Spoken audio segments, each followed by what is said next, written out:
Lakini amezungumzia changamoto za barabara. Zipo barabara ambazo zipo kwenye mtandao wa TARURA, na kwa kuwa wenyewe wapo watatupa majibu kupitia kwako Mheshimiwa Mbunge.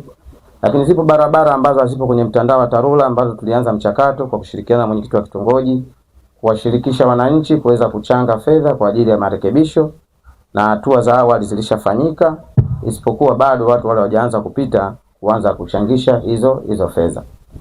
Lakini jambo lingine, swala la kituo cha afya. Mimi kila nikikutana na wewe Mheshimiwa Mbunge umekuwa kama wimbo. Kituo chetu cha afya cha kata ya Kerege kinahudumia kata 5.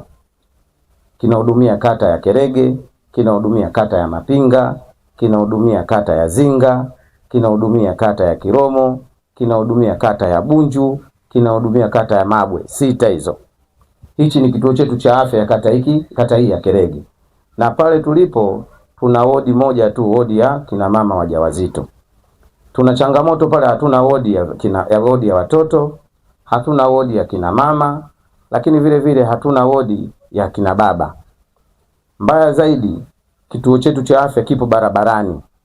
Inapotokea ajali au matukio yote yanayotokea, wagonjwa kwa hatua ya awali au wale ambao wanatokea majeruhi, huwa tunakimbiziwaga sisi hapa. Hatuna emergency, jengo la emergency si hapa hatuna.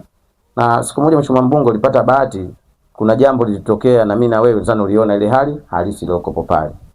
Lakini jengo letu linaitwa OPD complex, jengo ambalo linahudumia wagonjwa kutoka nje, ni la zamani sana, toka mwaka 70, na kama unavyoona vyumba vyake ni vidogo na halijitoshelezi kwa mahitaji yaliyokopo sasa hivi. Lakini kina mama hao wana huduma ya mama na mtoto ambao sasa hivi imeongezwa mama baba na mtoto, jengo la RCH ambalo sisi vile hapa hatuna. Kwa hilo Mheshimiwa Mbunge, nikushukuru, niliona ukiwa umetuwasilishia bungeni, lakini ni vizuri nikiwa nalifikisha hapa uliongee wenyewe tunaowakilisha wasikie kwamba ni jambo gani ambalo linaloendelea sasa hivi kuhusu kituo chetu cha afya. Lakini jambo la low voltage, mimi Mheshimiwa Mbunge nikushukuru sana.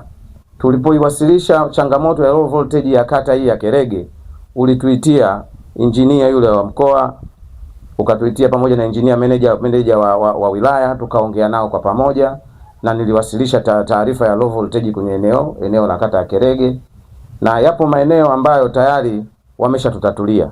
Low voltage upande wa kitongoji cha Matumbi sasa hivi kupo sawa. Low voltage upande wa Kiwete imepungua, angalau kuna eneo bado kidogo, lakini eneo kubwa ile changamoto ya low voltage wameondoa.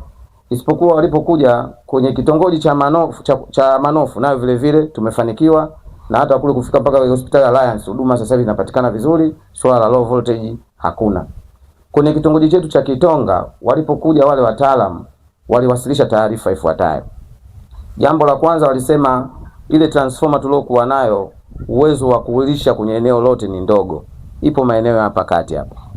Wakasema transformer ile inatakiwa ibadilishwe, ifungwe transformer kubwa. Lakini la pili wakasema kuna transformer nyingine kuelekea huko chini inatakiwa iongezwe. Na ukivuka barabara upande wa pili nako kuna transformer ndogo. Ndio maana watumiaji ni wengi kuliko uwezo wa ile transformer. Nayo vile vile nataka ibadilishwe, ifungwe transformer kubwa. Mheshimiwa Mbunge, kwa kuwa wewe unatoka ni mwenyekiti wa kamati ya nishati, na naamini hii idara ndio izungumza ni ya kwako, na hata mwanzo tulivyokuletea kilio chetu ulituitia wale wanaohusika ukalisimamia, na yale maeneo yaliyotatuliwa kwa haraka. Hii naamini si changamoto kubwa kwako, nadhani tumeifikisha. Nadhani baada ya muda mfupi tunaweza tukatatuliwa hiyo changamoto.